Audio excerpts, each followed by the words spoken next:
consciousness wants to be aware of itself.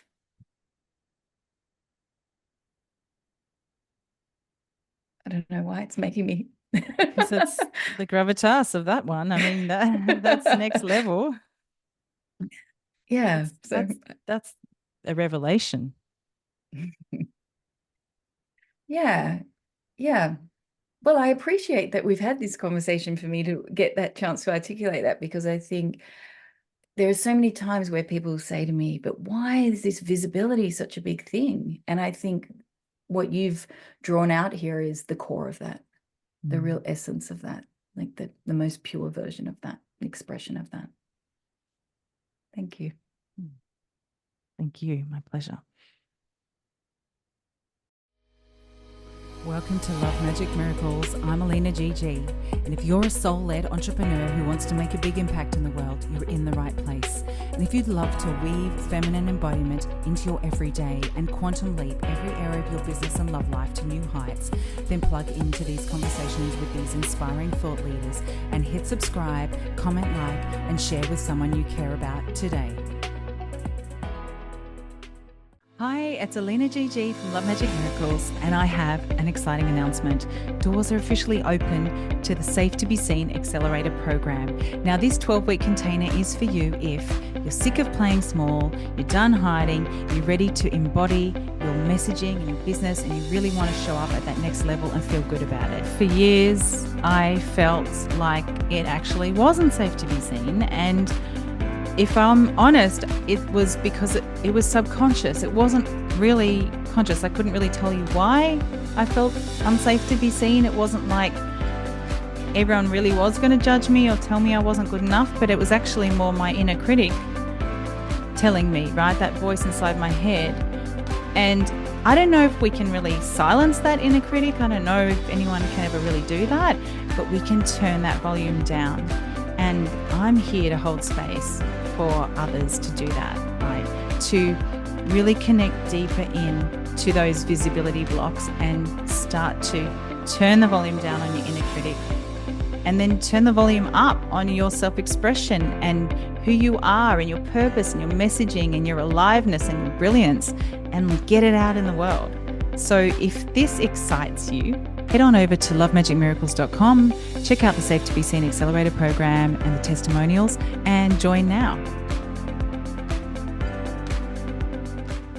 Hello, it's Alina GG from Love Magic Miracles, and I have a very special guest for you today. I have Samantha Nolan-Smith from the School of Visibility. Welcome aboard. Thank you, Alina. It's lovely to be here. I'm very excited. So let's begin with, what does visibility mean to you? So I guess I started into the realm of visibility. I had been working online for many years, since about 2008. And I had been working with women on coming into alignment, as I called it. Back then, when I talked about being in alignment, everybody thought I was a chiropractor. Everyone's like, what? Have you gone into chiropractic? And I was like, no, I mean alignment of mind, body, and soul, and then living and working from there.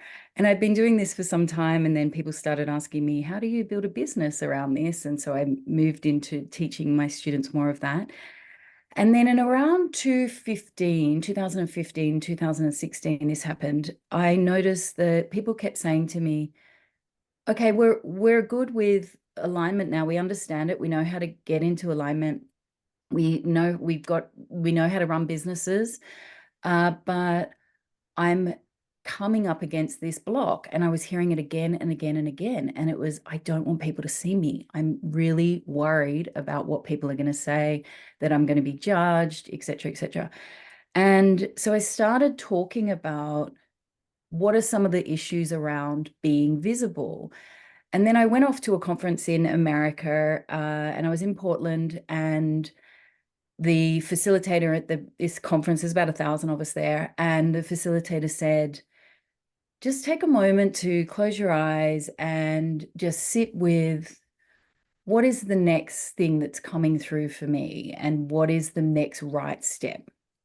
And I thought, okay, well, I'm not expecting anything, because I feel like I'm pretty in alignment with what I'm doing, but but I'm always open to learning. And so I just closed my eyes and I thought, if nothing becomes clear, I'm fine. I'm good with that. And so without any expectation, I kind of closed my eyes, and then this voice came through and said, make the invisible visible. That clear and that precise. And I was like, I opened my eyes and I looked around. I thought, no, that was just for me. And I started to cry because I just felt the gravitas of it or something, the weight of it, but not in a heavy way. Like the significance of it is what I mean there. And I thought, well, I don't necessarily know what that means, but I know that this is what I'm going to be doing. And so then I came back to Australia and I said, okay, the business needs to focus on visibility. And that's when I started to officially turn the business into the School of Visibility. And the first thing that I thought about was what everybody had been telling me about what then I started calling visibility blocks. And I started thinking about, well, you know who's invisible? Women are invisible in the sense they're not completely invisible. They're actually very visible when they're being sexualized, when their bodies are objectified, that kind of thing. But their voices are not as prominent in decision-making venues, and they're not they're not in places of power. And I thought, okay, well, why don't I just start there? I'll start there. I'll talk to the women who are already working with me about why is it that the more you come into alignment, the more fearful you're becoming of being visible. And let me to understand what are the full implications of systems of oppression and how they impact people in terms of their voice and the way they show up. So that's what visibility means to me. Wow. Thank you for sharing that. That is profound and timely. The time is now for women to speak their truth, their wisdom, and share that and embody that with the world. Yeah, 100%. Mm, yes. So let's delve into these blocks because I know we all feel them, and it's, things like imposter syndrome. Is that something that comes up? Let's unpack that one. Yeah, so they can look a lot of different ways, visibility blocks, but I generally categorize them as anything around feeling concerned about either being heard or being seen. I put these two together because I feel like it's difficult to speak about one without the other. Mm-hmm. And so one of those manifestations or expressions is imposter syndrome.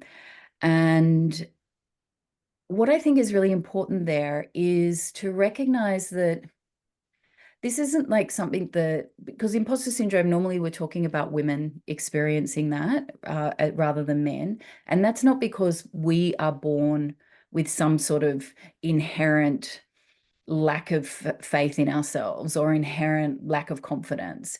It's because we're born into systems which are designed to silence us, designed to suppress our voices and control the way we appear to the world, the way that we behave in the world.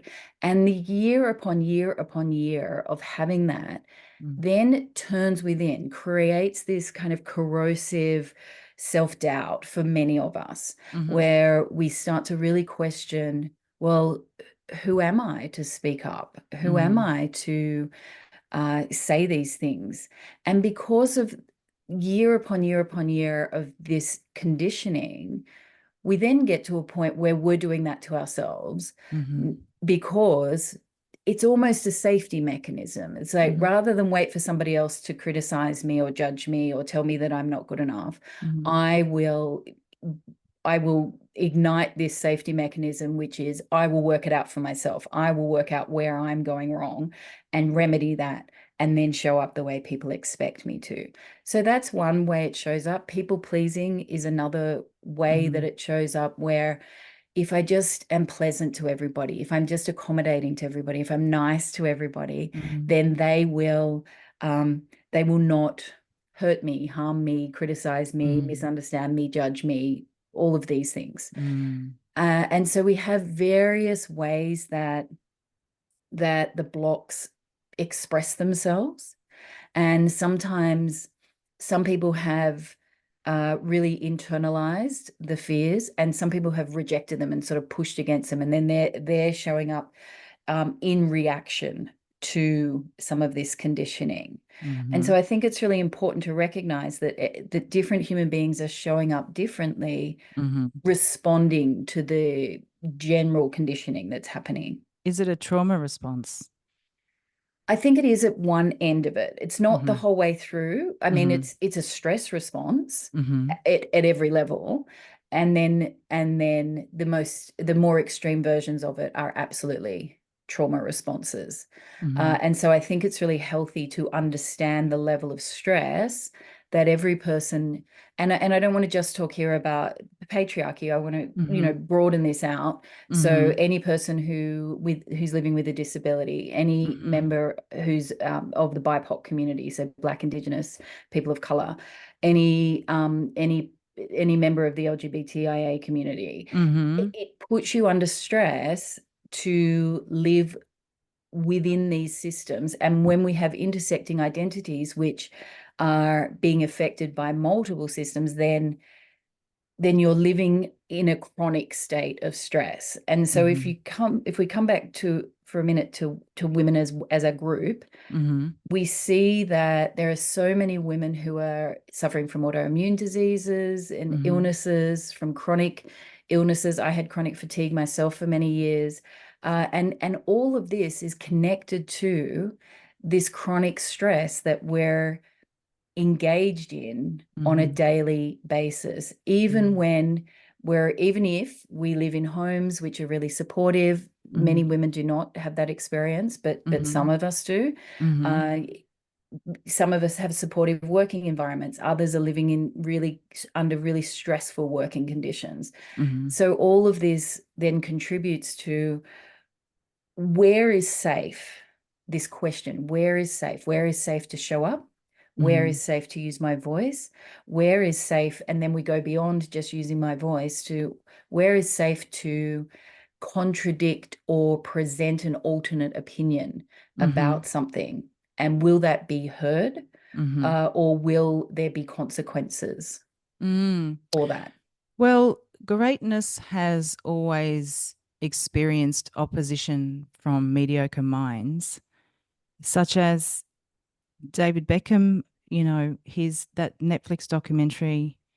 He was the hero, so loved. One mistake, so much hate. It was that I mean, I remember that. And then I have subsequently watched the documentary as well. And that mob mentality of we're going to collectively funnel our frustration and our anger and all our unprocessed emotions onto this one person, that's horrifying to watch. It's horrifying, obviously, to experience. And that's one of the many ways that visibility blocks show up, or fears, let's say, show up. Because people say, well, I've seen the haters. I've seen people hate on David Beckham. I've seen people hate on Taylor Swift. I've seen people hate on whoever, name your famous person. And I don't want to put myself in harm's way because of that. And so that's one sort of version of it, is what we've seen in our lifetime. And then I've worked with a lot of women who there are sort of 4 forms of visibility block, and I can go into those if you like, please, in a moment. And one of them is what I call the energetic or the karmic block, and that's carrying around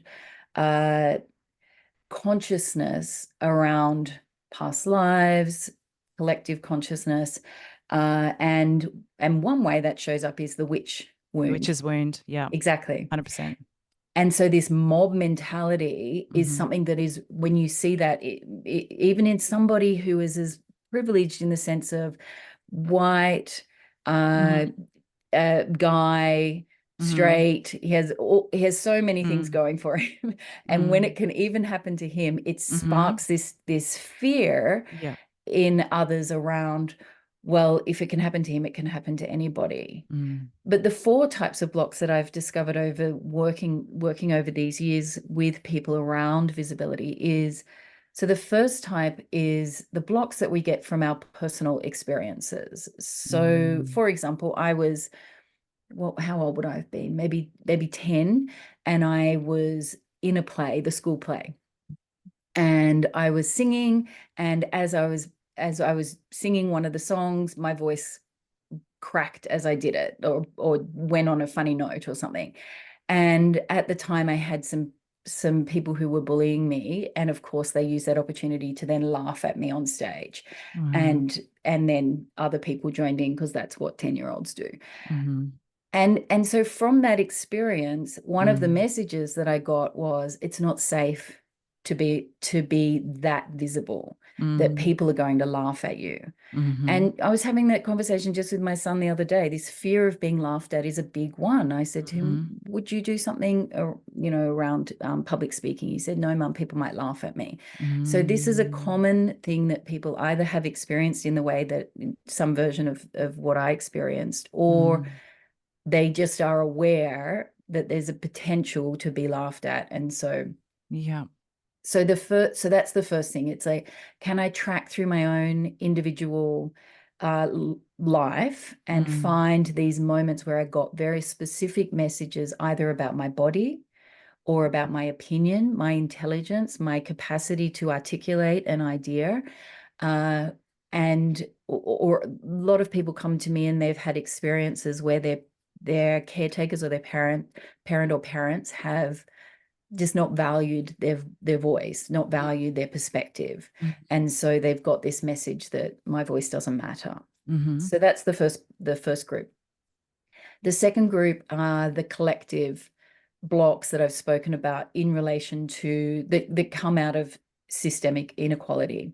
And so there, what is important to know is, if you identify with any group that is marginalized in Mhm. society in any way, um, whether it's disabled, class, race, Mhm. etc., Mhm.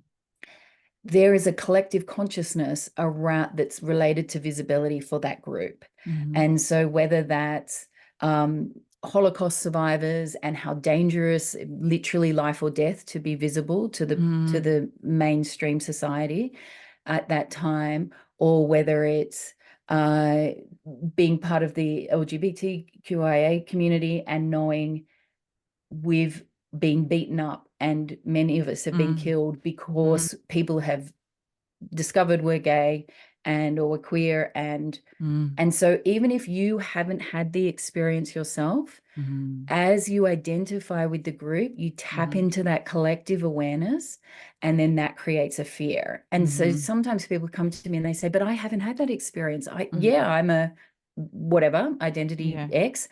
Mhm. Uh, but I'm okay. Like, I don't live in that kind of a community, blah, blah, blah. And Mhm. I'll say, let's talk about the Mhm. collective awareness of Yeah. this.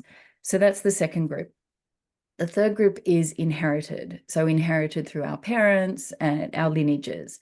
And so we might find that, oh, we have in our lineage, we have maybe the women were silenced throughout our Mm. lineage, which is a pretty common one. Mhm. Our mums or our grandmothers or whatever didn't get to Mm. fulfill whatever they might Mm. have wanted to fulfill in their lives. Mm. Or I have one of my ancestors was a convict, and his crime, I say that in inverted commas, was sodomy. So he was convicted for being queer, Mm. and he was then sentenced to time in Port Arthur. And the visibility element of that is both related to being queer, but also then having his voice and his whole entire world completely suppressed and no voice, because he was then a convicted felon for the rest of his life. Mm. And so that's something that I, as part of my own block clearing work, have gone back and have looked at this concept of being powerless and being Mhm. voiceless. And so Mm. many people have different stories there. Many people will have lots of immigrant stories and refugee stories and all sorts of, the world is filled with examples of this. Mm. And it will be really useful to go back and then just check this. What has been the effect on voice? What has been the effect on our relationships to our bodies? Mm-hmm. What is the impact on how we've been able to show up and being perceived in the world? So that was part of, for my lineage, was we're perceived as a criminal. Wow. Yeah. So that's the third group. And then the fourth group is what I spoke about, the karmic or the energetic Mm. uh, imprint that we come in with. And so not everybody accesses this layer. Mm. Some access it immediately and some never access it, Mm. But the way it often shows up is people will say, I've done all of the other layers, like I've looked at all of these other things, Mm.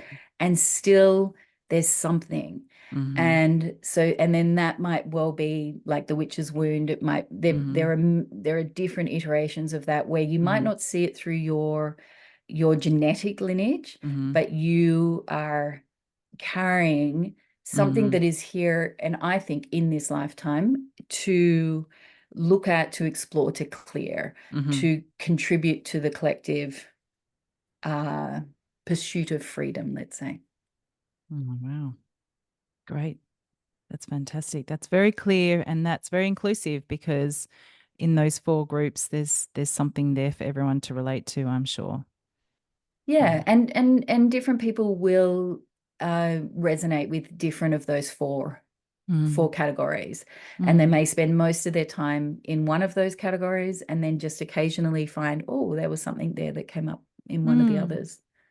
So what processes do you use to help people clear the visibility blocks?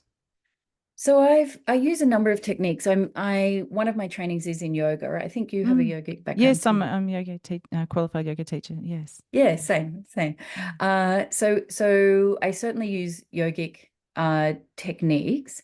I tend to sort of intellectually approach it by thinking about things like the koshas, for example. Mm. So for those who are not familiar, who are listening, Mm. the koshas are the layers of the being, Mm. and there are five in yogic Mm. philosophy, and so you're looking at things like there's the physical body, the mental body, the emotional body, the intuitive layer, and then the bliss layer. Mm. These are the five layers, the five koshas.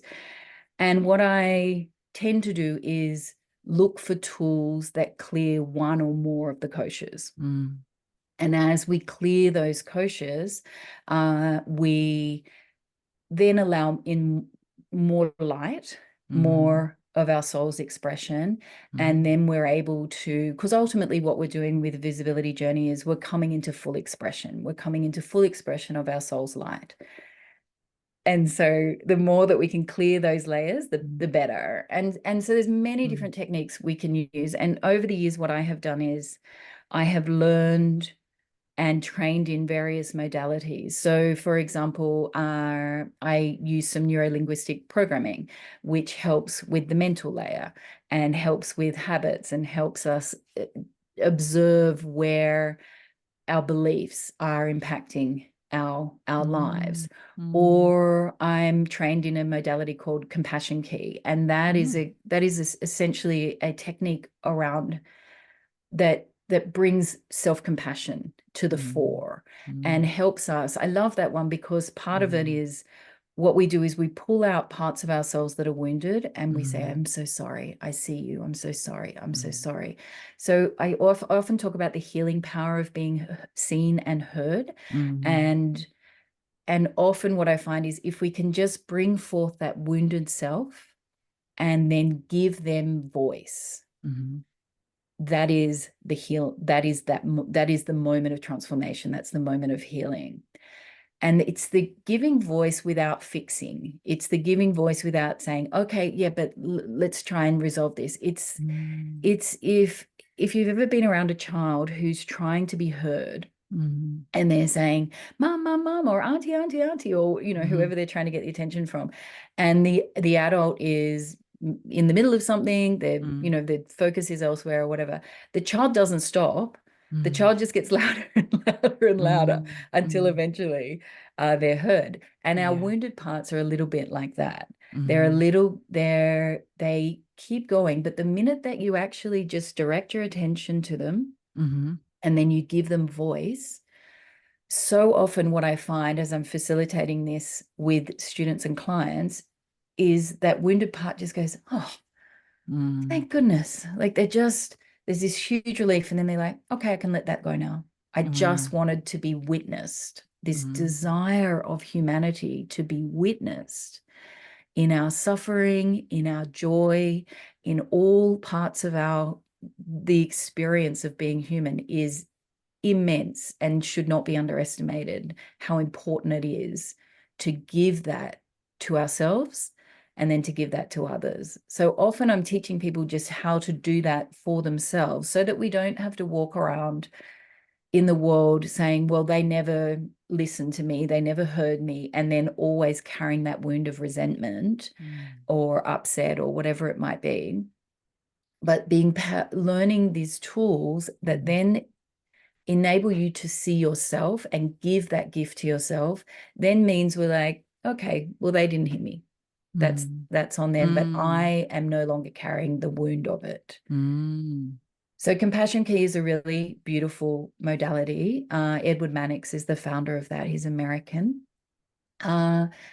Uh, and I use many others. So I use EFT tapping. Yeah. I have another technique I use, non-personal awareness. The founder of that is Joel Young. He's a British man. And this one is about weaving through the larger perspective, the non-personal perspective. So if we think about small s self and large s self Mm. and universal perspective versus the sort of Mm. ego perspective or the individual perspective. And Mm. non-personal awareness brings us out of that. It was all about me and they were hurting me to Mm. let's see the broader universal Mm. perspective here. And then what it also does, reason I like that technique is it kind of moves through the different layers of the koshas. So it says, okay, so you're having this experience where you're getting really frustrated about something. And on the surface, it looks like the problem is this person, this other person, and your interaction with this other person. And then it pulls through to the root of that, which could be any of those other things. Could be actually, Mm. I've got an intergenerational wound here that I haven't healed. Mm. And that's actually where what we really need to attend to. And then in all of that, there's pranayama, so there's breathing exercises. The thing that I think is important to know in the 21st century for all of us to remember about living in the 21st century is we have so many different techniques and different techniques will work better on the different layers of the being. And different techniques tend to work differently with the 4 different types of blocks. And Mm. so I tend to think of it as my toolkit, and then Mm. situation arises, and then I pull out the different tools depending on what's most appropriate in the moment, what's necessary in the Mm. moment. But we're very fortunate that we're not absent of tools. Mm. It's understanding, remembering to use them, and understanding, oh, if this one hasn't seemed to have affected this fear or Mm. hasn't really got to the nut of it, then perhaps there's another tool. Or perhaps what's happened is we're working through those koshas, we're working through those layers, and we've only worked on one layer of the Mm. being, and we need Mm. to work on the other layers. Yeah, that makes so much sense. So really, if we're going to really strip everything back, we have mindset and we have energy, right? We have our thoughts, right? And we are not our thoughts, but we can have an inner critic. And then it's the first step is probably becoming aware of what those thoughts actually are, right? Yeah, I think it's becoming aware of thoughts and emotions. So we want to become aware of both of these things. Mm-hmm. Because they work so closely Mm-hmm. together and impact one another. And I think Another modality that I'm trained in is something called the Journey. Brandon Bayes, American woman, is the founder of that. And she was really a teacher for me who taught me how to uh, understand my emotions and how to work with them, and how to and then how to sort of allow them to be in the body without the mind needing to have a story about the Yep. emotion. Yep. And that, I think, is really critical. Because Definitely. emotion will come and go.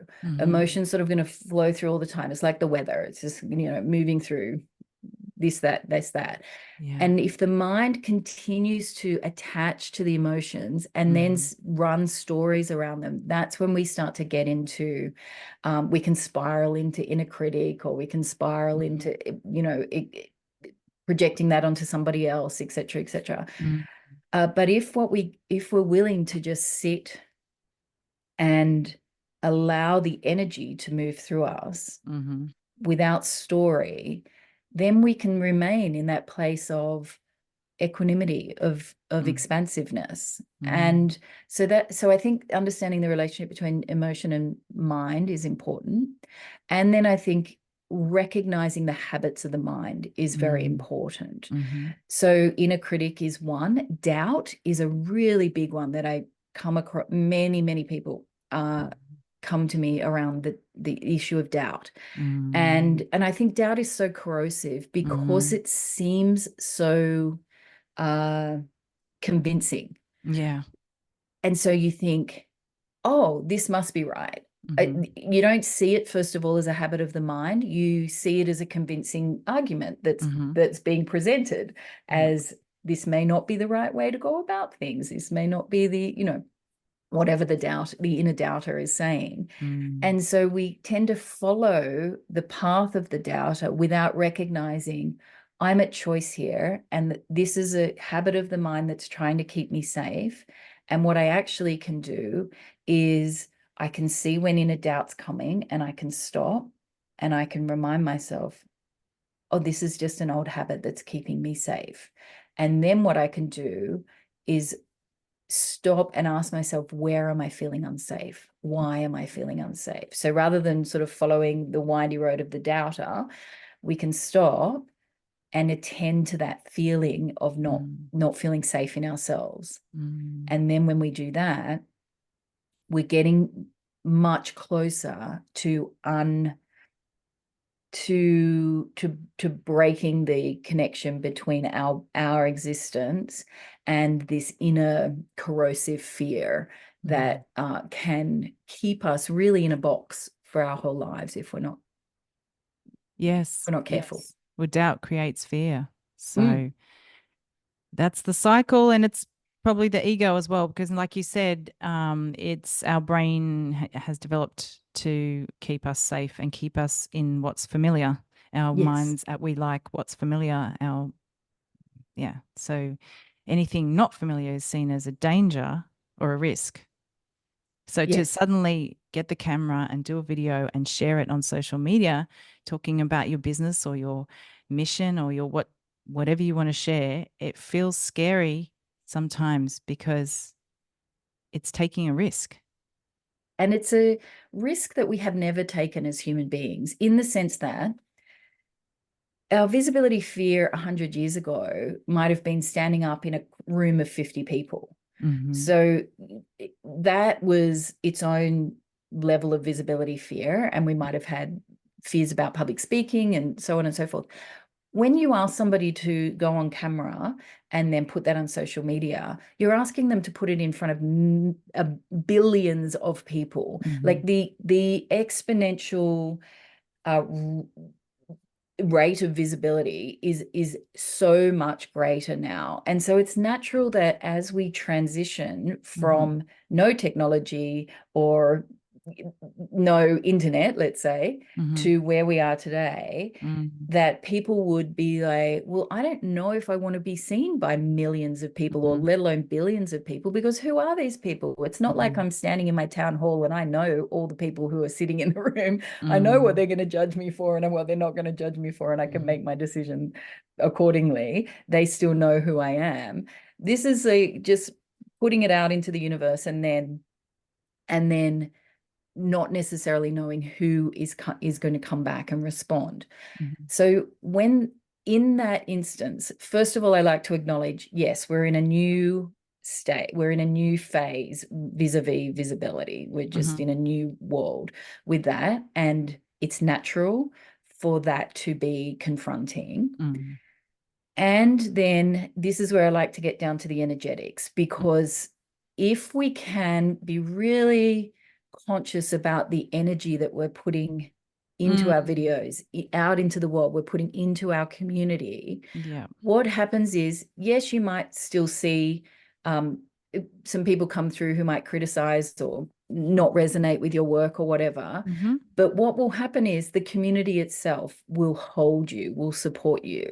And so I mentioned Taylor Swift before. She's a prime example of that, where she has these fierce Swifties, like people who just will defend her to the end of time.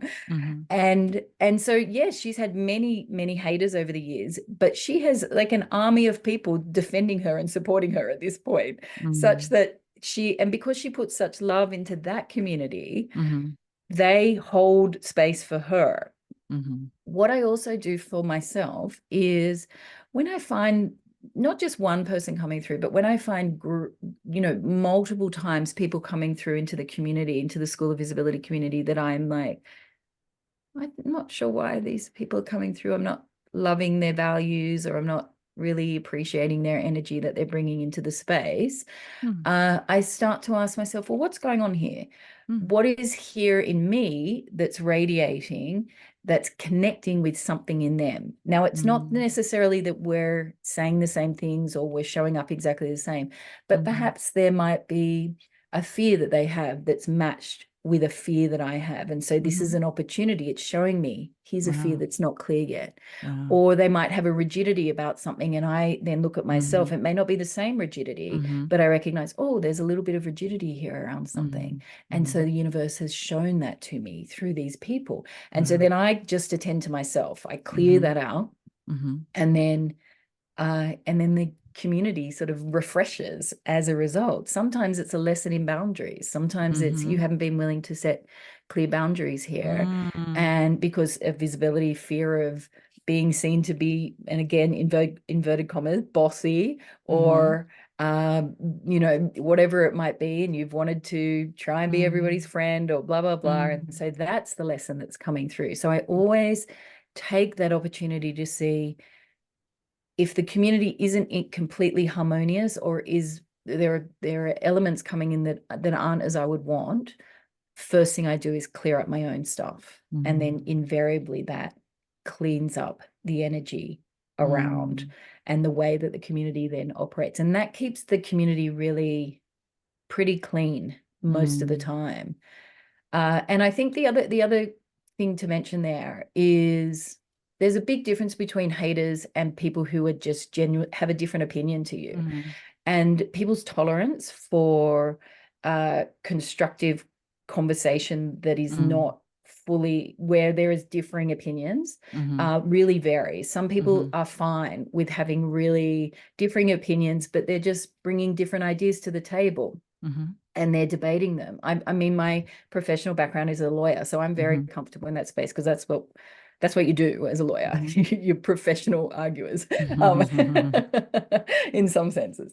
And so, but other people, one tiny little bit of pushback, and they're feeling really fearful. And so that's something to really look at. Where's my comfort with having with confrontation or debate or discussion? And I think that the more that we can build environments where differing opinions are welcome, and we have an understanding of how to do that healthily, how to hold space for that healthily, so that it doesn't just evolve into personal attack, then that's a really, really good thing. And then on the other hand, we have haters who are they're just like miserable, not there to have constructive conversations of any sort. And really, they're a block and delete kind of, that's just block, delete.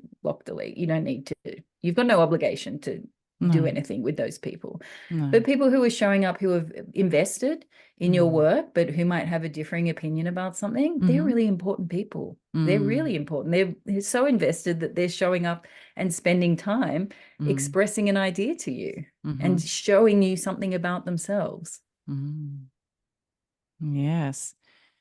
Let's circle back to boundaries. When we set healthy boundaries with other people, it's actually good for them because it's letting them know where they stand with us. And I know that it's hard if you haven't done that for a while, or if you never really learned how to set healthy boundaries and you've been doing lots of people pleasing. If you're listening to this and you want to learn how to set healthier boundaries, practice is and baby steps, I believe, really are a good way to start, and tuning into yourself, right? Because if something happens and you feel triggered or uncomfortable in your relationship or in a friendship or family or wherever you are, it doesn't matter what it is, you can go within and go into your body and your breath and go, well, oh, what's this feeling? And maybe just sit with it, give yourself a bit of time, because it starts to become evident, well, I don't like this because I felt disrespected, or what's the core energy there? And then when we can articulate that and say, well, I felt a bit disrespected, and then owning it, I feel, rather than you made me feel, I feel, and owning that and voicing that. And then we're not responsible for that other person's response or reaction. We can, and yeah, is there anything to add around a process of setting healthy boundaries? I love all of that. I 100% Yeah. agree with all of that. I think the only thing that I would add to that is one of the things that became really important to me around setting boundaries was recognizing that I deserve to set boundaries, that I had as much right to set a boundary as anyone else by virtue of being a human being, not because of anything particularly special about me or anybody else, but that is a part of the human experience. It's learning to say, this is good for me and this is not good for me. And that was very hard for me to do because I had spent a lot of my life people pleasing as well. I was very much, trying to please my teachers and please my parents and so forth as I was growing up. The natural reaction was, what do they need first? Because that is the way that I stay safe. And when I could bring that focus away from their needs and say, if I start centered in self and I recognize the inherent value of self, what does self need? Then I have capacity, I have I'm more resourced to then be able to engage with other people and decide what's available, of what of me is available for them. And then the other flip of it for me was exactly what you said at the beginning, was as a human being, I love when people set clear boundaries. I like it because I don't want to be confused about that. I don't want to be in the gray zone of not knowing, is this okay? Is it not okay? And so that's where this non-personal awareness tool that I mentioned earlier really came into play for me, where I recognized them saying no is not personal to me.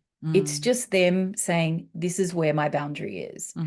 And the more that I could recognize, okay, that's not, my ego doesn't have to get involved. I don't have to have any story about that. That's just a boundary. Then the more that I could set that for myself.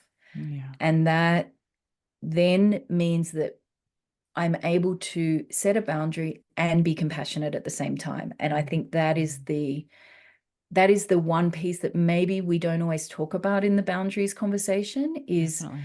the compassion. It's like you are absolutely need to set boundaries. You need to know how to honor yourself in this life, in this form that you've shown up in.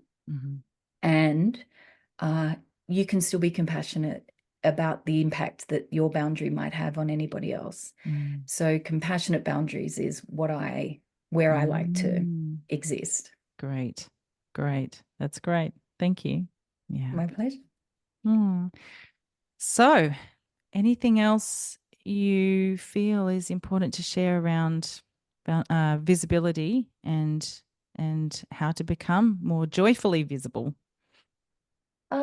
I think it's important to recognize, for those who are in the spiritual community, if we can sort of broadly term Mm-hmm. it that way, that there are there are some specific blocks for spiritual people, Mm-hmm. visibility wise, that relate to, well, you know how I said there are different identities and there are collective Mm-hmm. blocks. The spiritual community has its own set of those, and some of them look like, the language today is around being too woo, or being not being rational or reasonable enough. There's a lot of hiding of sacred knowledge, both in Indigenous communities, but in non-Indigenous communities around the world. They've been hiding over thousands of years of particular forms of knowledge.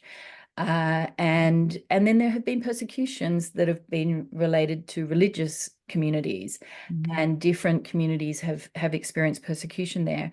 And the persecution imprint, or the persecution energetic imprint that we may well come in with, is one way that a visibility, we might feel blocked in terms of visibility. And so just recognizing that collectively we're working through this together. It is important, if you are identifying in any way as spiritual, that to understand that it's not just you, that you're not alone, and that there is a lot of sort of clearing that's collectively happening around understanding of energy, particularly in the West. The East has a better understanding of energy. You and I, both yogis, we know these things, know this is to be true. But there are ways that the spiritual community is coming into its own. And in that, there are going to be some visibility fears that come up, and that's normal. And we'll just continue to work on those collectively. And so I think that's the important thing to just recognize for that community as a whole. And to remember that we can feel in our societies, and again, particularly in Western communities, that we're all alone in this. And I think remembering that we're all working through this, whether consciously or not, together, and having podcasts like yours to listen to, having communities to be a part of, is all really critical to facing these visibility fears, not as an individual, but facing them together. I think that is a much kinder way to move through them. That's great. So with witnessing and a human desire to be witnessed, does that connect with us wanting to feel connected, or why do we want to be witnessed? Yeah, gosh, it's such a good question. I observe this firstly as a mother. I acknowledge that my children will often, particularly when they were young, they'd say, "Mum, watch.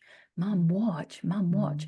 And it didn't even matter what they were doing. And it wasn't about doing something right or wrong or anything like that. It was just watch this incredible thing that's happening. And as I observe that, I've reflected on consciousness itself wanting to witness itself. Wow. And I think I've somehow got emotional about that. And I think, nice. I think that is what we're talking about. Like, that's at the heart of visibility, is consciousness wants to be aware of itself.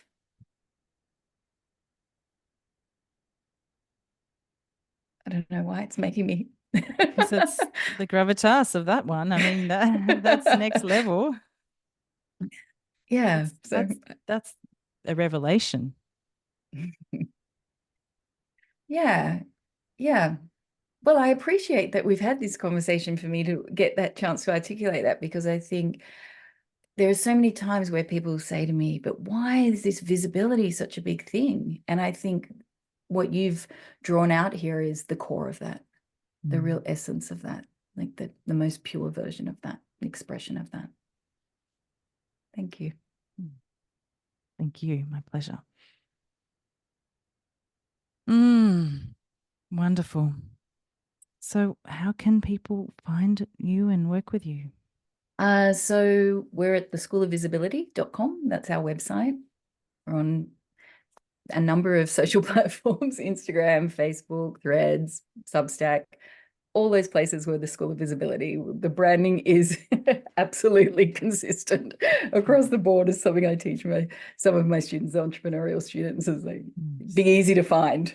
Visibility 101. So if you come to the schoolofvisibility.com, you'll find us there, and then everything goes out from there. There's lots of different ways to engage with us. And this year I'm doing a year-long newsletter on Substack. Plus we have a blog with loads and loads of resources there, and obviously many other resources as well.